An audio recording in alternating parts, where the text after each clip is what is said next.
Dave. Thanks for joining us. First of all, it's nice to see you back at the Reezy training ground. I should imagine that's a relief that you're returning to training with your squad and your members of staff. Yeah, I think it's been a crazy few days, an unexpected few days, a few days that none of us wanted or wished for. It's been tough, but back to work. That's a good sign. Obviously, you sent your players for the test straight away from Saturday and Sunday after what happened Saturday afternoon down at the Kassam Stadium. What's the latest on that? Well, we all got tested Saturday and Sunday. 2 positive tests, plus a member of staff. The club doctor has got it. So we've, they're now self-isolating for 10 days, and the rest of us are back in training. How worrying was it, Dave, once you knew you'd already got the 2 at the weekend come Saturday afternoon? How big of a worry was it then for you, who leads the group of players and leads the football club, basically? Yeah, look, certainly the player that informed me Saturday morning that he had coronavirus, had no symptoms, he was asymptomatic, didn't know he had a test. So, it came as a shock to him and to me and to all the players. Much the same as the club doctor, who was in the same boat. So, yeah, at that point you go, it is amongst us, or it could be amongst us.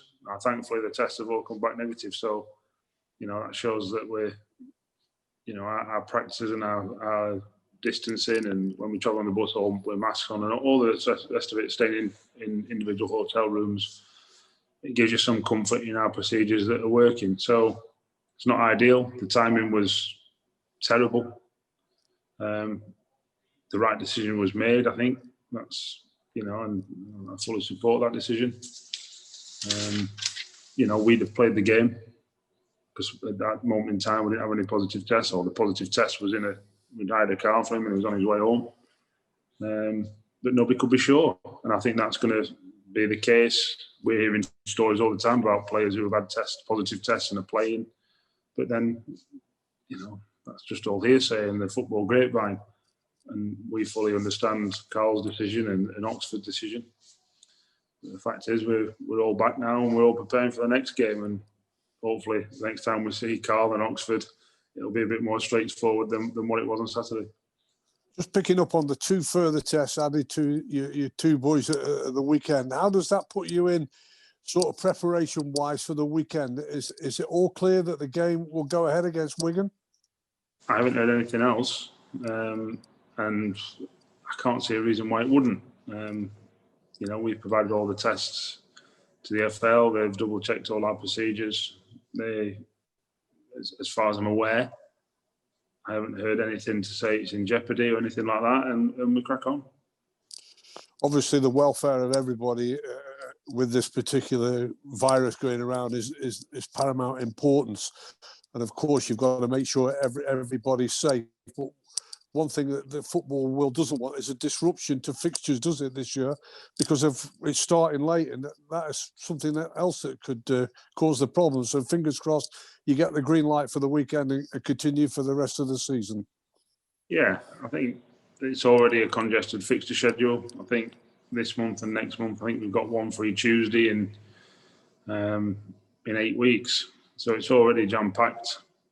So last thing you want is more games on top of that. And you certainly don't want to be getting to a stage in sort of April where you're playing Saturday, Tuesday, Thursday, Saturday. So it's important that we play the games. It's important that, we're COVID-free, if you like, and COVID-safe. That's the first priority. But we've got to play the games. So we can't be calling off games, this coming weekend just in case. There's got to be a proven reason. And like I say, until I hear differently, I'll say that as the way forward. An update on Ryan Whittle and Omar Beckles. You would have been in contact with them via the phone or whatever way that you're doing, not eye-to-eye contact and anything like that, of course. But how are they? They're fine.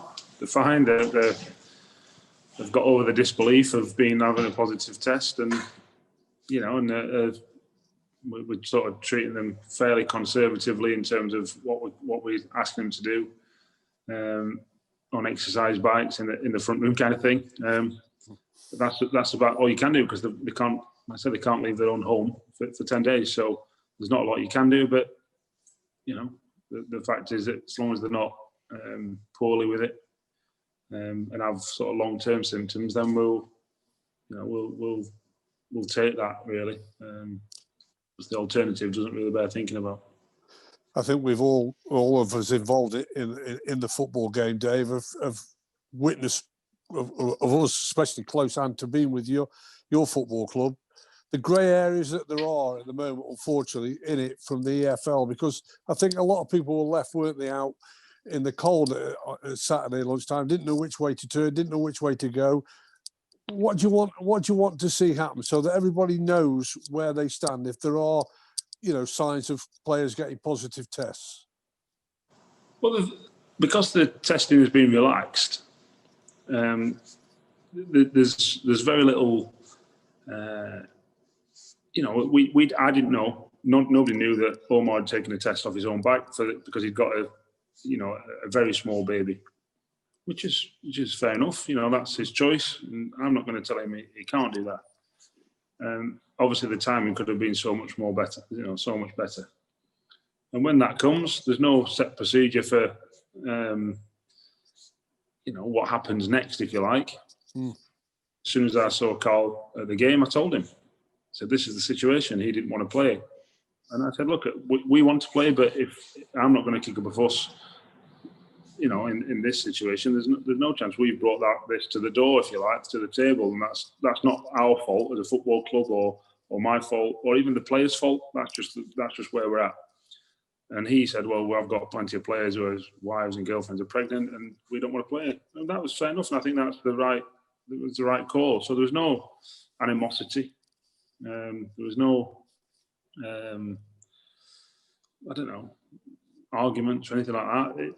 But you have to go through the process and speak to the AFL's medical people, and they advise that we call it off, and then we go again.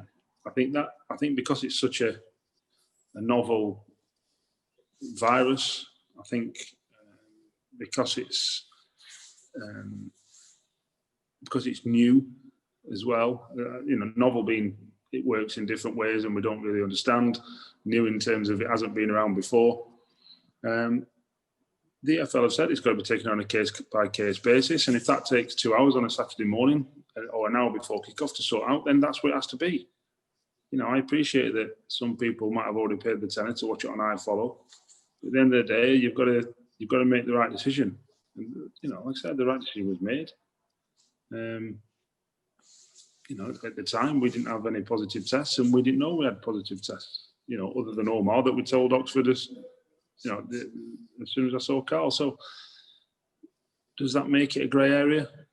I think we did the right thing. I think we did the honourable thing by telling the opposition 100%. Like I said, we've heard stories that oppositions aren't telling other teams. But then that's what you get if we have to relax testing. No.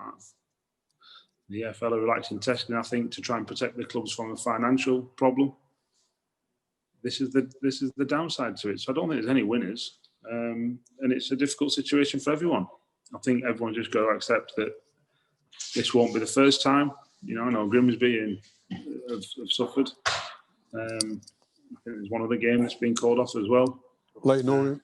Leyton Orient. So it won't be the last, and this is going to be the new norm as well. And especially if people are honest. If they're not, then the virus will spread, and that's not what we want. Well, let's look ahead then. Wigan are up next. It continues what is as we've already said, a tough but exciting challenge to the start of the season. It's another team again that were in the Championship last season, but it's something that you'll be, whet your appetite to have a go at. Yeah. Went and saw them last night. 4-4-2, went to 4-3-3. Some good players, plenty of strengths, some weaknesses. a manager who's galvanised the club, a bit of a siege mentality because of what they've gone through and what they're going through. Never say die attitude, finished the last 20 minutes really strong. So, it'll be a tough game. Like I said 6 weeks ago, they were a championship team, a mid-table championship team.